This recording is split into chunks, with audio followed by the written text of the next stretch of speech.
ከባሌ ጋር አንዳንዴ በምናወራ ጊዜ አባዬ እለዋለሁኝ እሱም እማዬ ይለኛል። ይህ ከሸሪዓችን አንጻር እንዴት ይታያል ትላለች።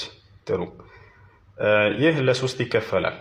አንደኛ ይህን ቃል የምትባባሉት ፍቅርን፣ መዋደድን፣ መተሳሰብን፣ መከባበርን አስባችሁበት ከሆነ ችግር የለውም። አንቺ ለምሳሌ አባዬ ብትዩ፣ ወንድሜ ብትዩ፣ እሱም እንዲሁ እማዬ ቢልሽ፣ እህቴ ቢልሽ፣ ልጄ ቢልሽ ችግር የለውም። ነገር ግን መዋደድን፣ መተሳሰብን፣ መፈቃቀርን፣ መከባበርን አስባችሁበት ከሆነ ነው። ሁለተኛ እናቴ ያለሽ፣ አንቺ እናቴ ነሽ፣ በቃ ልጄ ነሽ፣ እህቴ ነሽ ያለሽ ፍችን አስቦበት ከሆነ خلاص ኒካሑ ወርዷል። ፍችን አስቦበት ከሆነ ኒካሑ ወርዷል። ሁለተኛ ነው።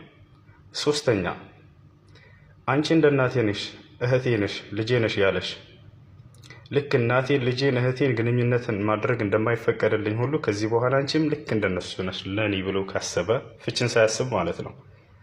እንደዚያ ነሽ ብሎ አስቦ ራቀ ለምሳሌ፣ ይህ ሰውዬ በፍጹም ወደ አንቺ መመለስ አይችልም ቅጣቱን እስኪወጣ ድረስ። ያ ቅጣቱ ምንድነው?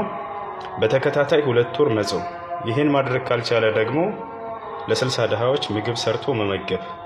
ይህን ካደረገ በኋላ ወደ አንቺ ይመለሳል። ካልሆነ ግን ፈጽሞ አብራችሁ ልትሆኑ አትችሉም።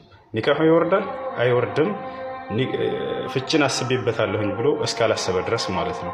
ያሰብኩት በቃ ልክ እናቴን እህቴን ግንኙነት እንደማይፈቀድልኝ ሁሉ አንቺንም ልክ እንደዚያ ነው ያሰብኩት ካለ ነው ይህ ቅጣቱን የሚቀጣው። ፍችና ያሰብኩት ብሎ በግልጽ ቃል ከተናገረ ግን ያኔ ፍቹ ተከስቷል ማለት ነው። ሰላም አለይኩም ወራህመቱላሂ ወበረካቱ።